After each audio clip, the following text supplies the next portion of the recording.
Ceci est une population d'individus à l'état de nature. Dans cette situation, seule règne la loi du plus fort. Ces individus découvrent vite que pour résister à cette loi arbitraire, l'union fait la force. Ils décident donc de faire société, de devenir un peuple, et de créer autour d'eux un état de droit qui les protégera de l'arbitraire. Pour gérer ce droit, le peuple se nomme un représentant en qui il a toute confiance et à qui il donne tout pouvoir pour le protéger.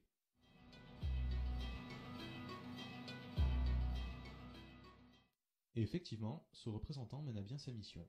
Mais comme il n'y a aucun contre-pouvoir à lui opposer, il finit par abuser de son pouvoir et produire un droit de plus en plus injuste.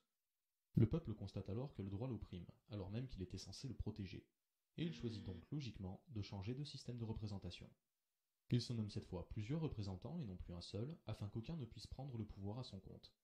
Mais ces représentants en arrivent à s'unir, abusent de leur pouvoir et se mettent d'accord pour produire un droit qui ne suit plus que l'intérêt de quelques-uns. Le peuple constate à nouveau que le droit, tel qu'il est géré, est en fait injuste, et rejette cette fois les représentants. Il en nomme d'autres, et l'injustice se reproduit. Encore, et encore, et encore, jusqu'au moment où le peuple décide que c'en est trop. Pour comprendre ce mécanisme, il faut se pencher sur ce qu'est exactement la gestion du droit.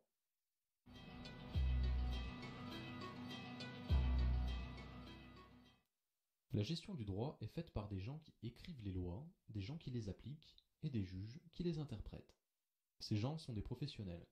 Et comme tout professionnel, leur intérêt réside dans la conservation de leur activité et donc de leurs revenus. Pour cela, il est impératif pour eux d'avoir les moyens de sécuriser leur activité. De plus, il s'avère que le pouvoir va jusqu'à ce qu'il trouve une limite. S'il n'en a pas, il ira toujours plus loin dans les abus.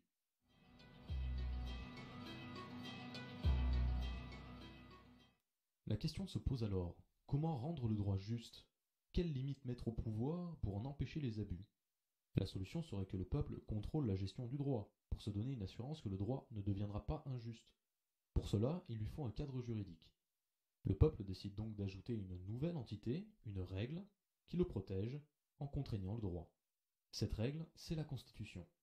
Le peuple, qui reprend confiance dans son état de droit, nomme de nouveaux représentants et leur demande de mettre au point la Constitution avant de reprendre la gestion du droit. Est-ce qu'il n'y a pas là une erreur? Si le peuple a une revendication à faire valoir auprès du droit, comment doit-il s'y prendre?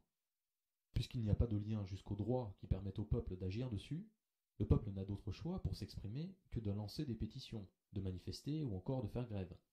Mais ces revendications sont-elles suivies d'effets? Il suffit que le droit n'en tienne pas compte pour qu'il n'y ait pas d'effet.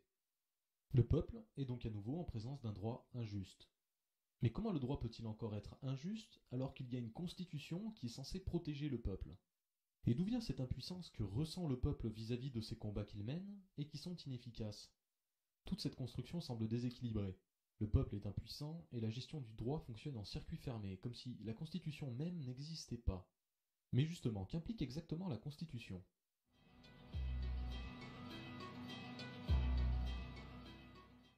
La Constitution est là pour protéger le peuple des abus de pouvoir et de l'injustice du droit.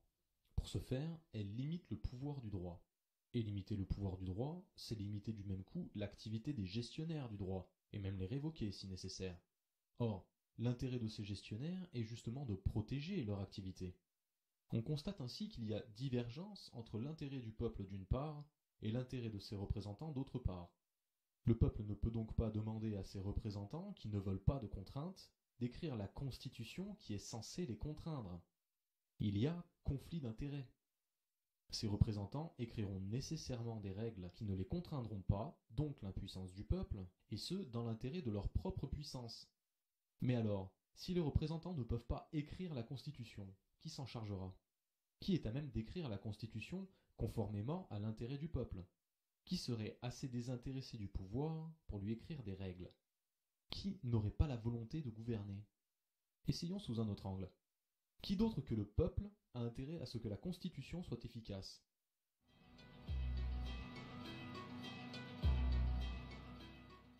C'est exact, le peuple ne doit pas demander à ses représentants d'écrire la Constitution. Il doit l'écrire lui-même, conformément à son propre intérêt. Et sitôt que le peuple reprend le contrôle de sa Constitution, tout s'équilibre. Le droit régit le peuple, c'est ce qui était convenu, la Constitution contraint le droit, et le peuple maîtrise la Constitution.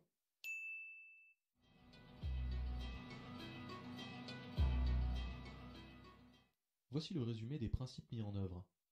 Tout d'abord, pour se protéger de l'arbitraire, le peuple se soumet au droit. Ce droit nécessite des limites, sinon il devient injuste. Donc, pour se protéger des abus de pouvoir et de l'injustice du droit, le peuple soumet le droit à la Constitution. Et enfin, pour clore la boucle, puisqu'il est dans l'intérêt du peuple que la Constitution le protège, le peuple écrit et prend le contrôle de la Constitution.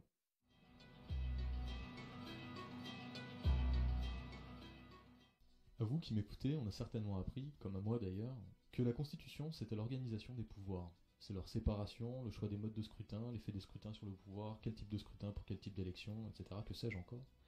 Et en effet, elle est tout ça, ne vous y trompez pas, c'est aussi sa fonction. Mais ce que l'on aurait dû vous apprendre, et ce qu'on aurait dû m'apprendre à moi aussi, c'est sa raison d'être. Et sa raison d'être, ce n'est pas simplement l'organisation des pouvoirs, c'est surtout la limitation de l'exercice du pouvoir, je dirais même le contrôle de l'exercice du pouvoir, afin de garantir la protection du peuple contre les abus de pouvoir, et afin surtout d'assurer au peuple que sa souveraineté ne sera jamais bafouée. Alors rappelez-vous, c'est très important, c'est au peuple qu'il appartient d'écrire la Constitution, et ce en toutes circonstances. Car elle n'est pas seulement ce que les professionnels veulent qu'elle soit, c'est-à-dire l'organisation du pouvoir, elle est surtout la protection du peuple contre les abus du pouvoir.